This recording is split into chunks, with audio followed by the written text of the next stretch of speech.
Welcome to this ICF Slalom podcast episode, part of the series running until the Los Angeles 2028 Olympic Games. We bring you the inside stories from around the globe from the people who make canoe slalom so special. Here's your host, John Gregory. A warm welcome to our fourth episode of this special daily series. Thanks for joining me. We bring you a short daily episode guiding you on what to expect the next day at the ICF 2025 Canoe Slalom and Kayak Cross World Championships and a recap on the last day's racing in Penrith, Australia.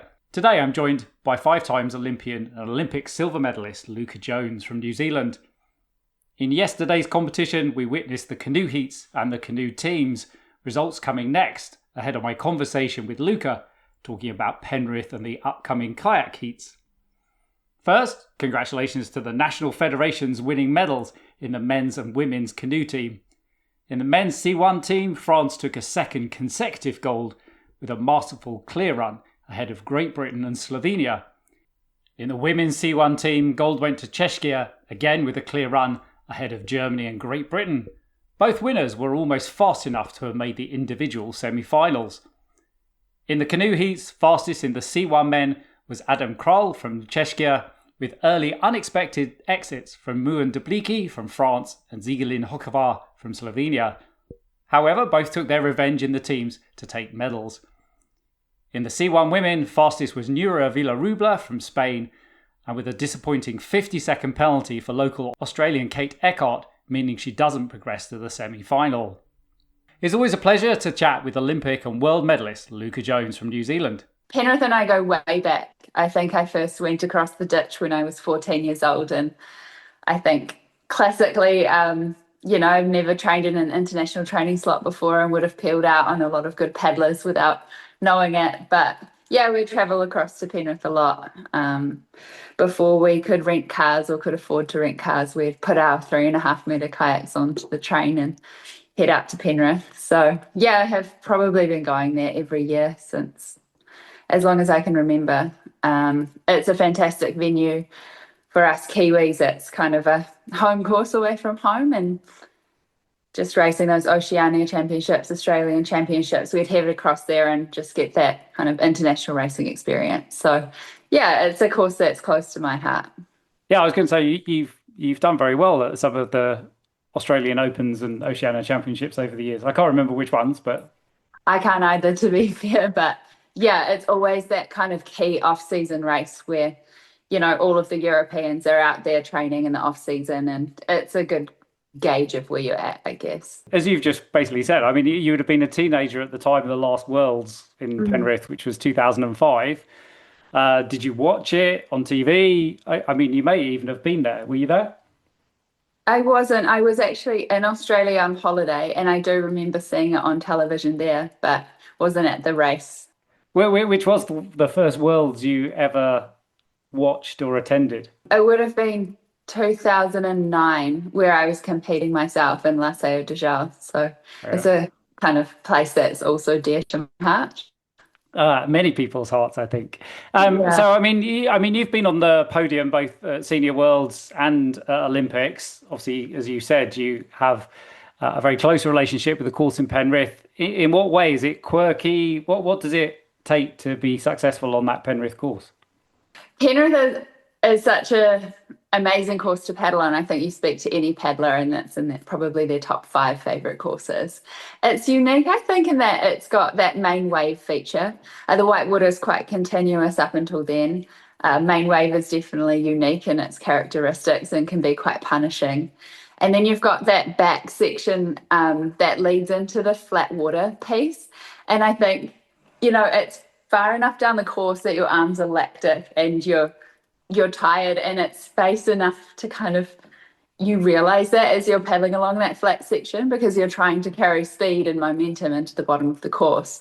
But because there's not a lot of technicality to that section, you really do realise at that point how tired you are. And then you go into that tricky last part of the course. So I guess to do well on Penrith is probably the same as any other course. It's minimising those errors, it's being accurate, and it's really holding it together on that technical last piece of the course as well. Does it offer a home advantage to the Australians and maybe the Kiwis as well? Absolutely. The more time people have spent there, the more familiar they'll be. And there are just some key features that it's good to have practiced a lot of times. And those Australians will have practiced every move out there. So I don't think any course design will come as a surprise to them. And, it's always nice as well to see that host nation do well on their home course. And I guess for me, I'm in Team Oceania. So it'd be nice to see the Kiwis and Aussies do well. Yeah, it would. Has it changed in the years that you've paddling there? Obviously kayak cross has come in as well. It's changed a lot. I can't really remember all of the changes that have happened, but certainly there's been a lot of work on that bottom part of the course. I believe this race might finish above that bottom bridge, but certainly below there have been many changes, and it's quite a technical part of the course. And main wave as well has, gone through quite a few different iterations. Okay, so let's ask you for some maybe predictions. But who amongst the K1 women has impressed you over the last season or two? Who should we be looking out for? Many of whom you've paddled with for many years.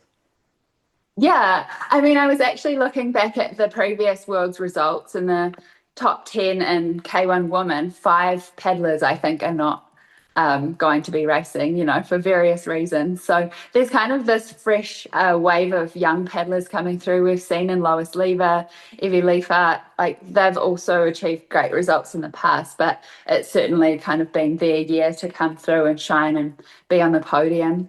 In terms of experience, you've got Kimberly Wood obviously carrying huge form into this World Championships.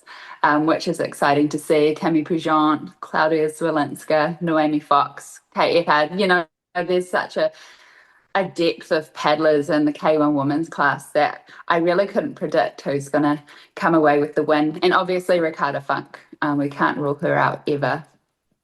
I know, but that's what kind of makes it exciting in terms of we can't really predict. But do you think that Jess's absence, Jess is world number 1, but the fact that she's not on the start line, does that change the psychology of the other paddlers? I think so. Jess, you would put your money on 100%, just given her caliber and the fact that it's her home course, she would probably dominate that World Championship. So not having her there really opens the field up to, that pole position and that World Championship title.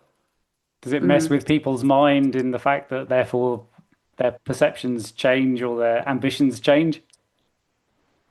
It shouldn't do. I think everyone should just be out trying to do their personal best. But yeah, it's absolutely a consideration that it opens the race up a lot more. I think it's just so exciting to have the World Championships in Penrith outside of Europe, and to have everyone kind of come across to the Southern Hemisphere to race. We've got some exciting paddlers to watch. It'll be an absolute showdown. So yeah, I hope the World Championships goes well. I hope we have some sun, and yeah, just really looking forward to going across and watching and being a part of it. That was Luuka Jones. She represented New Zealand in Beijing, Rio, London, Tokyo and Paris.